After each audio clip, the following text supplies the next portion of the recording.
Hello everyone and welcome to another video. So the first of the 60th anniversary specials will be based on a 4th Doctor comic from the pages of Doctor Who magazine, then called Doctor Who Weekly, first published in the year 1980. Now some fans such as myself are already familiar with the comic and its overall story, but not everyone will be. So for this video I thought to give you all the complete story of the original comic and review it, so that those of you who haven't read it will get a taste of what you can expect the TV version to be like, in terms of the broad strokes anyway, depending on how it adapts the comic. And for this video I've used the colorized version of the comic that was sold by Marvel in the US.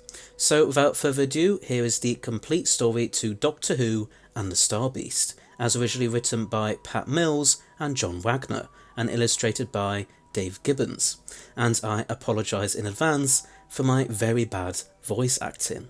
We start off with a spaceship crashing to Earth. A newsreader reports on the situation. Good evening, here is the 9 o'clock news. Reports by local people that a UFO flew over Black Castle last night have been scorned by official sources. They should get their eyes tested, a spokesman said. Black Castle is the last place on Earth aliens would want to visit. The ship crashes to the ground, with the newsreader continuing to read the spokesman's statement. The mysterious explosion at Black Castle steel mills was just coincidence, and gas board officials are investigating. The UFO was probably a low-flying aircraft, the spokesman added. The newsreader then goes on to report the next story, unaware of the fact that a spaceship really has crashed in the small town of Black Castle. The next day we see two school children, Sharon and Fudge, walking back from school. Fudge spots some green slime and believes it has something to do with aliens, and despite Sharon's skepticism, they follow the trail to a garden shed. Inside they discover a blue furball-like creature who just keeps saying meep.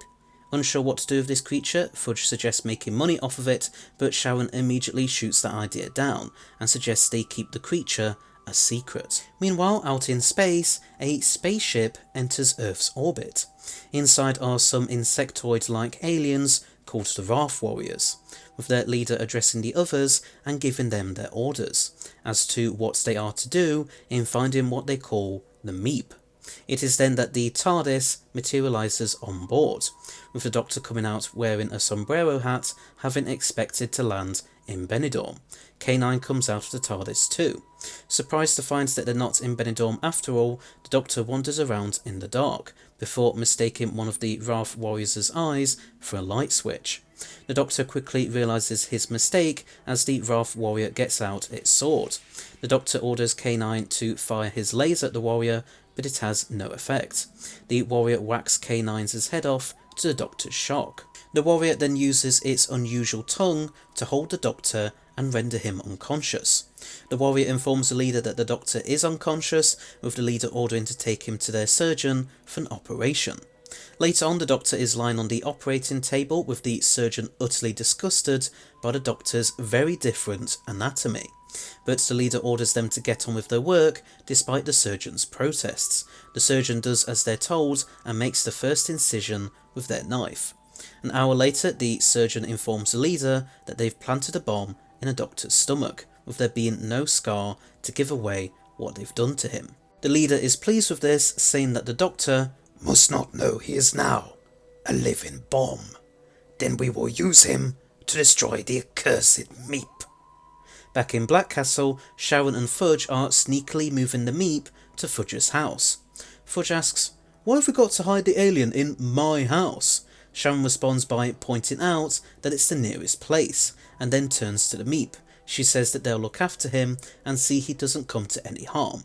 The Meep simply responds with a meep. But Fudge continues to protest, asking, "Well, what if he does a metamorphosis in my bedroom? I got to sleep there, you know." "The Meep won't hurt you.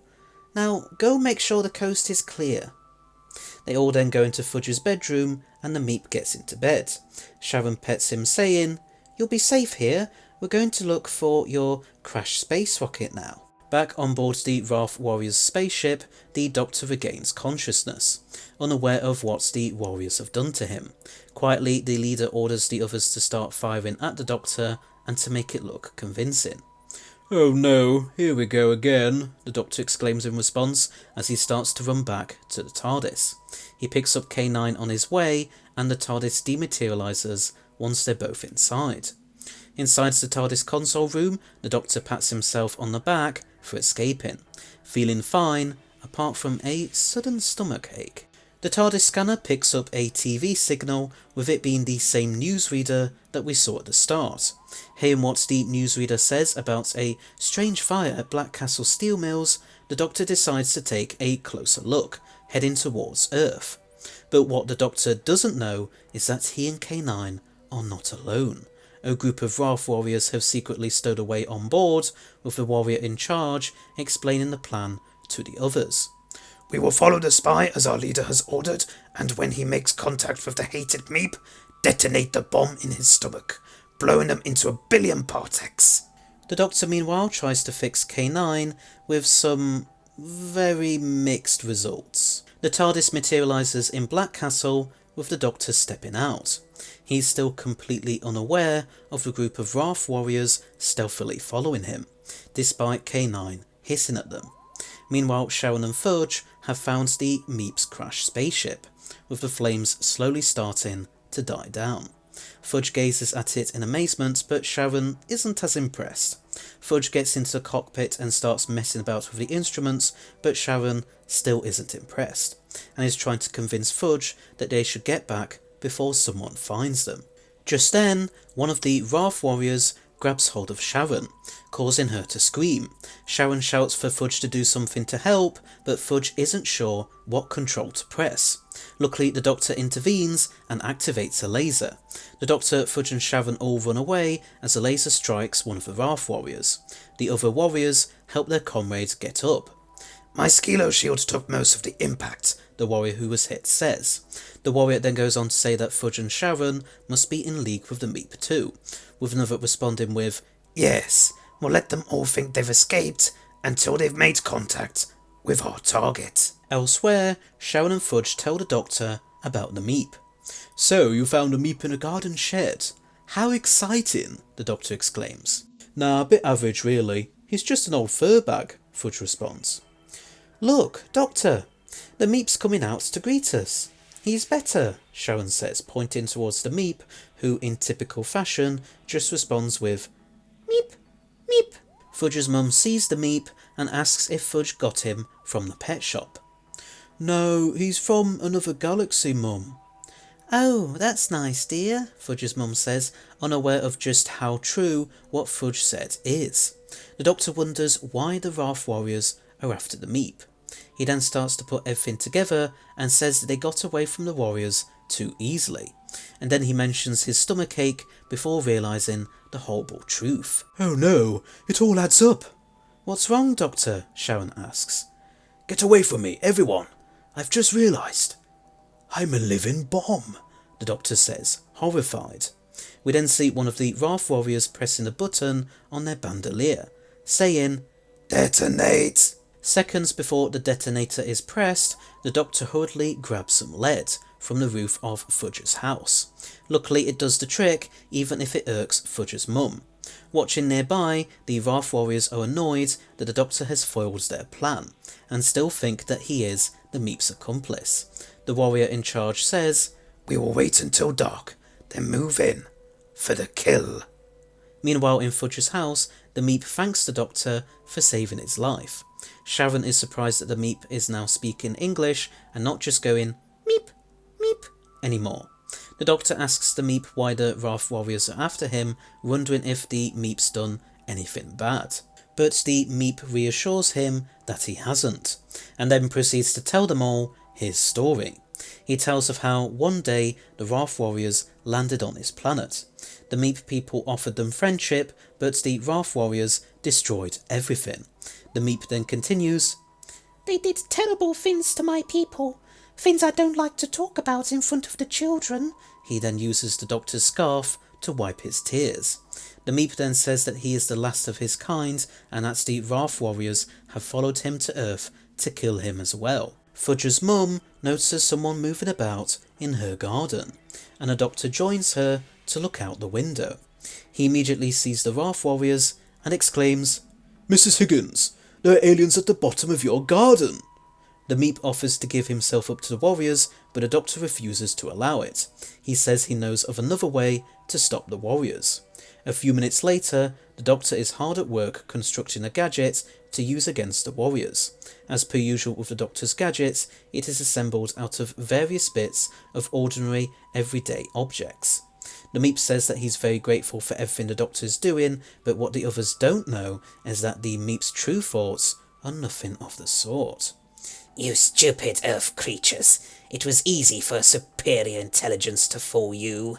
The doctor finishes assembling his gadget and activates it. It produces an ultra bright light, driving the Wrath Warriors back. But then suddenly, the Meep pulls out a gun from a hidden pouch and blasts one of the warriors, killing it. The doctor is appalled that the Meep killed the warrior in cold blood, but the Meep pleads with the doctor to not be angry with him as he was just acting out of fear. But once again, his true thoughts contradict that. He dares rebuke the Most High. Whole planets have been destroyed for less. The remaining Wrath Warriors charge in to avenge their dead comrade. One of them fires at the doctor's gadget and destroys it. The doctor tells everyone to get out quickly. The doctor, Sharon and the Meep make it just in time for the bus, although they've left Fudge and Mrs. Higgins behind without even realising it. The ticket collector won't let them on, however, saying to the doctor, "Sorry mate, no animals allowed on my bus, except on a lead." So the doctor uses his scarf as a lead for the Meep, and the three of them get on the bus. The bus journeys away from the stop, with the Wrath Warriors in hot pursuit. The doctor muses on how he's never used a bus to escape aliens before. Sharon asks the doctor if he'll help the Meep repair his spaceship. The doctor says he will, but is still puzzled why anyone would want to hurt the Meep. As the bus is getting nearer to the steelworks, the doctor finally realises that they've left Fudge and Mrs. Higgins behind.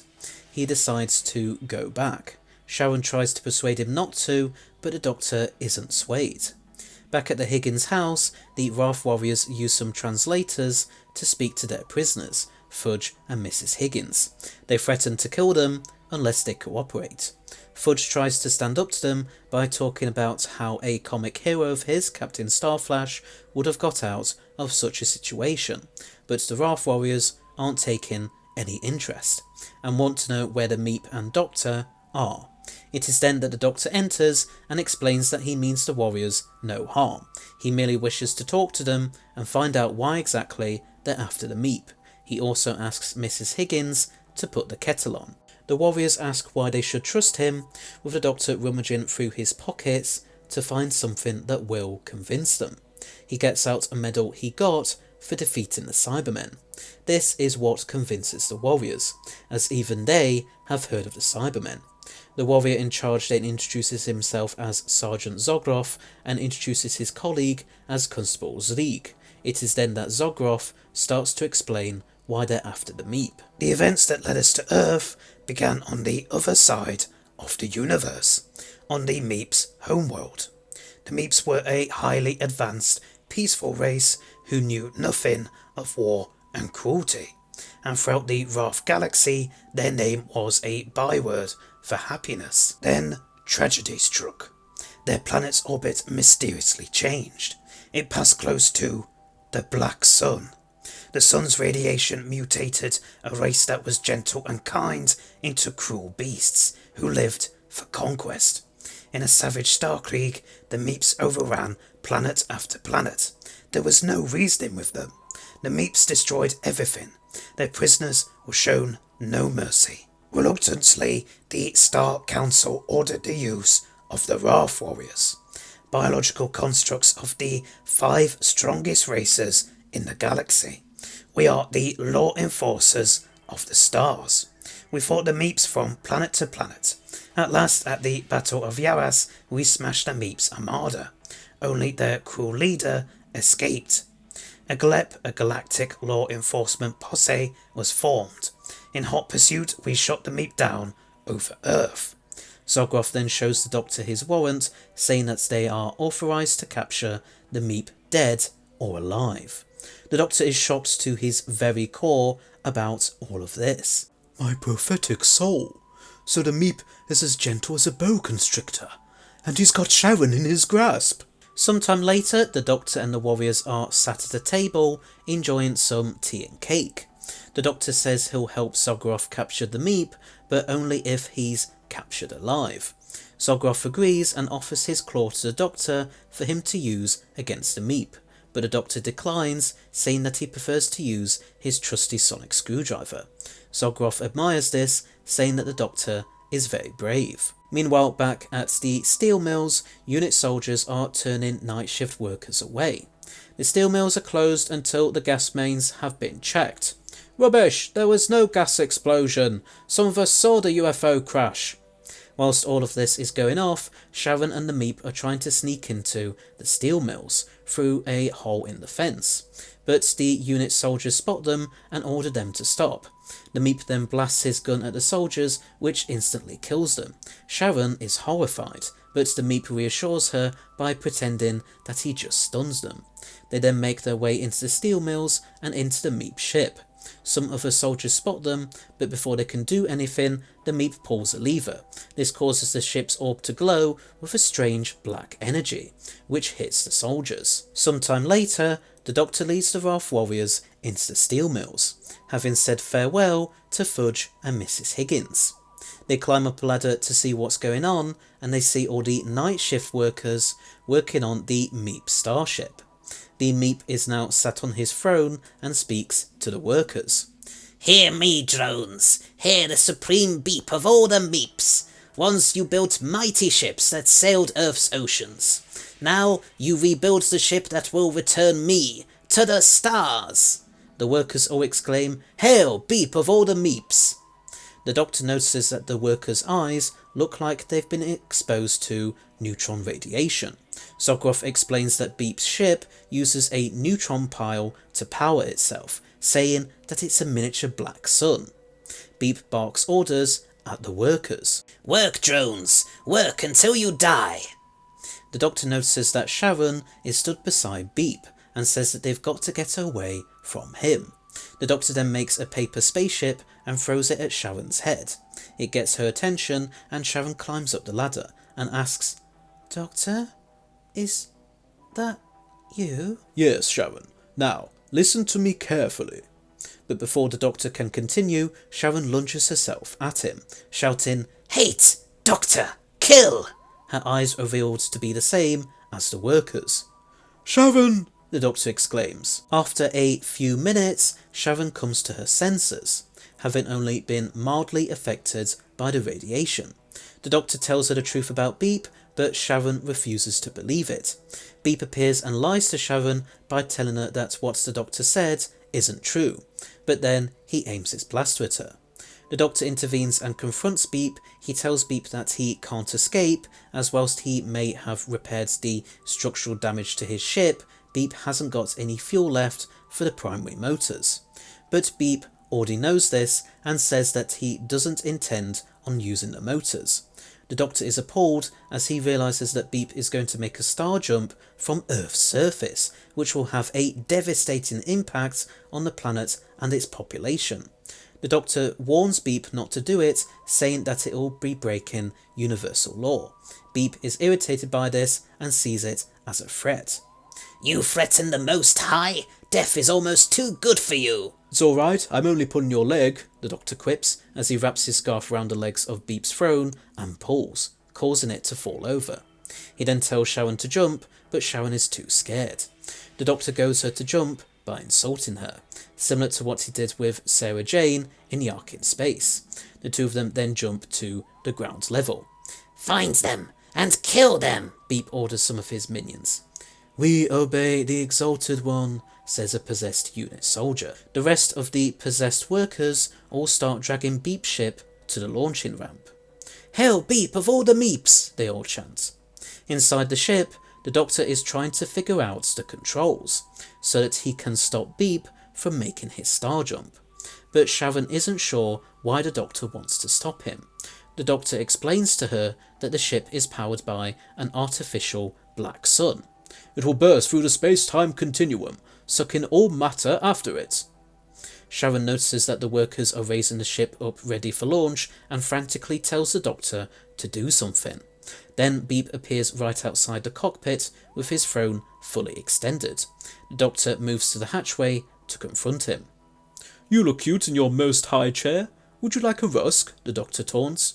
You go too far, Doctor, responds Beep angrily.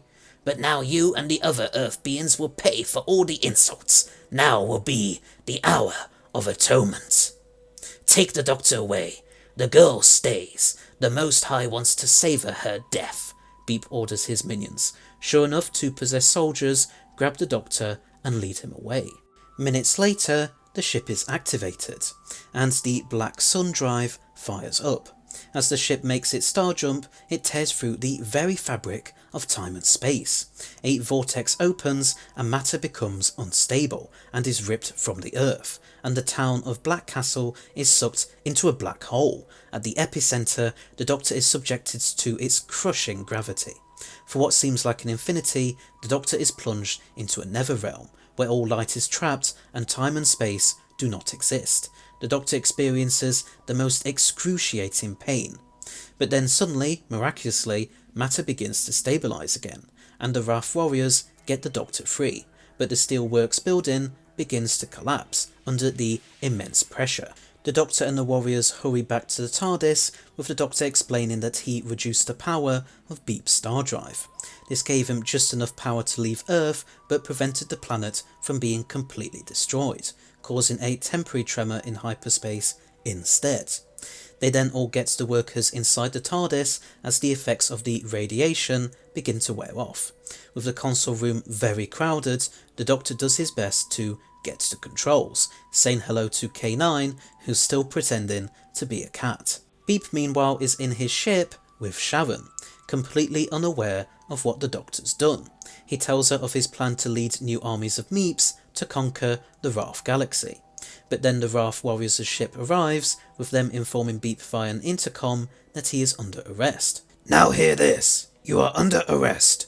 Any resistance and we blow you out of the cosmos. As the Wrath Warriors begin to board Beep's ship via a boarding tube, Beep tries to use his blaster, but Sharon stops him.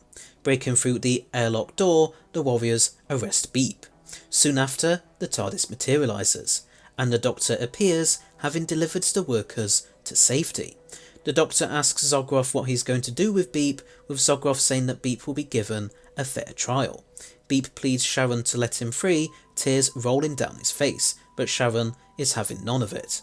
Beep is then led away to a maximum security cell, with him pleading to the Warriors to let him go, trying to blame it on a supposed twin brother. Later, the Warriors remove their bomb from the Doctor's stomach, and the Doctor says goodbye to Zogroff. Sharon then enters the TARDIS for the first time, amazed. Blimey, it's incredible. You're really different, Doctor. Most people have bosses and bills and nosy next-door neighbours, but I couldn't imagine you with a mortgage. What an awful thought. I'd rather face the Black Guardian himself, the Doctor quips in response. And that's the full story of the Star Beast comic. But what do I think of it?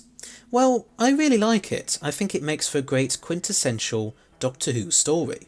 I like how John Mills and Paul Wagner decided to give it a more contemporary setting, with it perhaps foreshadowing in some ways what Russell T Davies would do with his first era in the 2000s. I think Beep the Meep is such a great villain, and I'm so happy that he's finally going to appear in the TV show. I have great nostalgic memories of when I first read this comic back when I was about 11 or 12 years old. I first read it in that massive Dave Gibbons collection graphic novel, which I still have actually. I've always loved this comic and I really enjoyed revisiting it for this video. It's one of those DWM comic stories that are always talked about by those of us who've read it, and for very good reason I think. It's such a wonderful and iconic story, and I think it's no wonder Russell has decided to base one of the 60th specials on it. Big Finish also did an adaptation of the Star Beast a few years ago now, and whilst I don't think I've actually listened to it yet, I am familiar with the Beep the Meep song that comes from it. And as we get closer and closer to the TV version of the story, I keep having it stuck in my head. But anyway, so there's the complete story of the Star Beast comic, aka Doctor Who and the Star Beast, as well as my quick review of it. But what did you think? Were you already familiar with this comic? And if so, what are your thoughts on it? And did you enjoy my telling of it? Would you be interested in seeing more videos like this? Please let me know in the comment section below. And again, apologies for my really bad voice acting and impressions. By the way, I hope you've all enjoyed the videos I've done this past week. I want to do some special types of videos to celebrate that it's the 60th anniversary today. Happy birthday, Doctor Who. Anyway, so thanks for watching, I hope you liked it. Please don't forget to press that subscribe button below, as well as press the bell icon at the side of it, so that you'll stay notified of when all my new videos come out. This channel currently has 1,531 subscribers as of time of writing and recording this video. But if we can get to 2,500 by the end of this year, then I'll do another Q&A. where you can ask me whatever questions you want, just keep them polite please. Also please rate and comment below your thoughts on all of this, and please feel free to donate to my Ko-fi page, link in the description, or give me a YouTube super thanks below, if you want to of course. And I shall see you all in another video. So, until next time, bye bye!